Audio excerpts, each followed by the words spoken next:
claustrofóbica, por decirlo de alguna manera. Pero con tal de sentirse protegidos, yo creo que todo eso pasa a un segundo plano.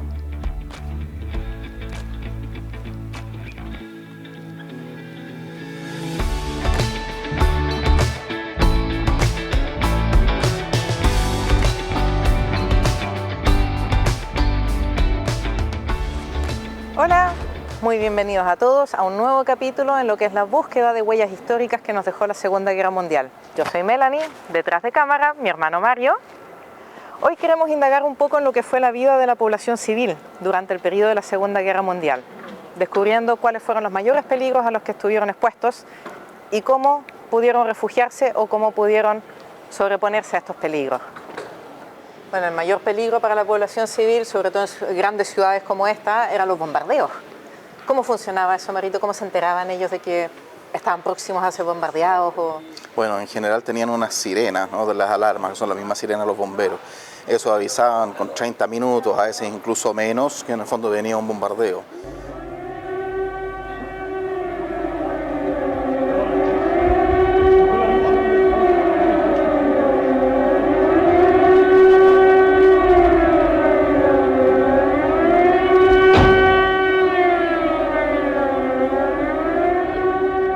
Entonces ahí la gente tenía que esconderse, ya sean sus propios sótanos, y si no tenían sótanos propios, habían en cierto modo sótanos comunitarios o búnkers comunitarios donde se iban a esconder todos durante los momentos de bombardeo. Ah, perfecto. Entonces sonaba la alarma, ellos tenían que ir a refugiarse y muchas veces los aviones pasaban de largo porque no era objetivo la ciudad, pero había que esconderse igual porque eso no se sabía. Exactamente. Bueno, y caminando por la ciudad de repente nos encontramos con estas ventilaciones, que justamente eran ventilaciones de los refugios antiaéreos. Estas ventilaciones no eran directas, había un sistema de filtros en el fondo para cuando habían bombas incendiarias que causaban una cantidad de humo tóxico para que se filtrara el aire antes de entrar a estos refugios antiaéreos.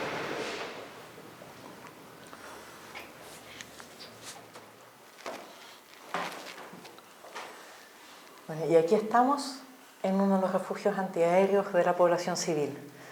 Sonaba la alarma y, como tú ya bien decías, tenían 30-20 minutos para llegar al lugar correspondiente, que cada poblador sabía exactamente dónde tenía que ir en esos casos y venían a refugiarse acá. Al principio estábamos hablando de un par de horas, pero ya a finales de la guerra, cuando los bombardeos se intensificaron, la verdad es que hay veces que pasaban días y noches enteros aquí, en una situación bastante claustrofóbica, por decirlo de alguna manera. Pero con tal de sentirse protegidos, yo creo que todo eso pasaba a un segundo plano. Y en estos refugios siempre que había un número limitado de personas, los que estaban designados a esconderse aquí, que sabían quiénes eran, pero si fuesen, por ejemplo, 200 personas, yo preguntaba arriba qué pasa cuando el número 201 toca la puerta para entrar y refugiarse. Lamentablemente no le podían abrir la puerta porque eso significaba arriesgar la vida por la cantidad de aire con lo que estaba diseñado para los otros 200 que ya estaban refugiados aquí. Es uno de los filtros de aire. Imagínate, manualmente se bombeaba aire hacia adentro. ¿Te acuerdas de las rejillas que vimos arriba? Sí, sí. Esas rejillas no pasaban aire directamente hacia estos lugares, sino que tenían que haber filtros justamente por las bombas incendiarias, el humo que se producía arriba. Entonces el aire se filtraba y de ahí pasaba a estos habitáculos para que pudiera sobrevivir. Bueno, y este refugio se conserva tal cual como fue durante la Segunda Guerra, con estas bancas de madera, familias completas, abuelitos, niños, a esperar a que pase el peligro. Increíble. Aquí estamos como a 2 metros bajo tierra, ¿o no? Sí, sí, y estos refugios fueron construidos especialmente para guarecer a la gente de la Segunda Guerra Mundial, personas que no tenían el sótano en sus casas o que no tenían algo que les significaba cierta seguridad, se construyeron estos refugios masivos para la población civil. Durante los bombardeos, que inicialmente no fueron tan intensos, 1940 ya habían bombardeos, pero se intensificaron al final de la guerra. En ese entonces, porque al principio la vida podía ser bastante normal, o sea, la gente salía de estos refugios antiaéreos y continuaba sus vidas, se levantaba al día siguiente a trabajar, etc. Pero en la medida que se intensificaron los bombardeos y la ciudad se fue destruyendo, y sobre todo los suministros como agua, luz, y las calles se fueron bloqueando y ya no había tránsito regular, la ciudad empezó a consumirse en un caos. Los bomberos no daban abasto, la policía no daba abasto, comenzaron los saqueos y ahí es donde mucha gente también salió de las ciudades buscando lugares más seguros.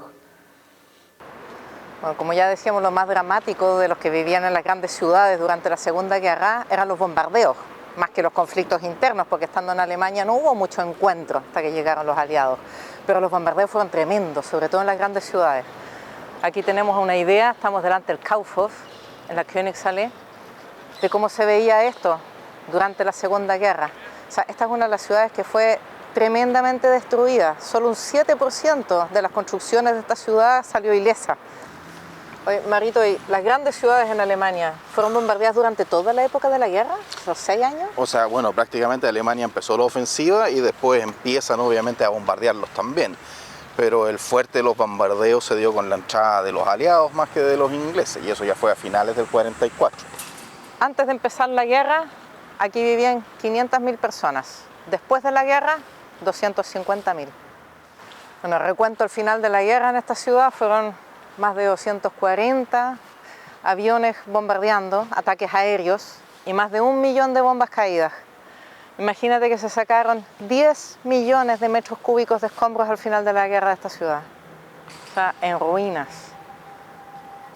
Para entender un poquito la magnitud de lo que fueron los bombardeos en las zonas urbanas, nos alejamos a la periferia de esta gran ciudad que estuvimos recorriendo y nos encontramos en un terreno virgen que no fue reconstruido, donde todavía se ven estos tremendos cráteres. Traten de imaginar esto con 80 años de vegetación cubriéndose, o sea, estos eran mucho más grandes. Pero lo más impactante no es solamente ver el hoyo, sino ver que uno, apenas 15 metros más allá, otro,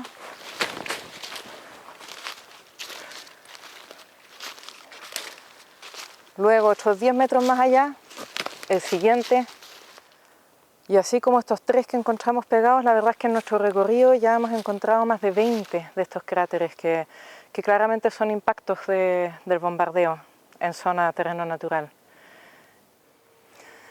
Vamos a dar las gracias a todos los que nos acompañaron en este nuevo recorrido. Aprovechar de despedirnos. Si les gustó el video, denle like. Acuérdense de suscribirse para no perderse ninguno de los capítulos que sigan. Y sobre todo de recordar estas historias. Nosotros lo hacemos con la esperanza de que este tipo de cosas no se repitan.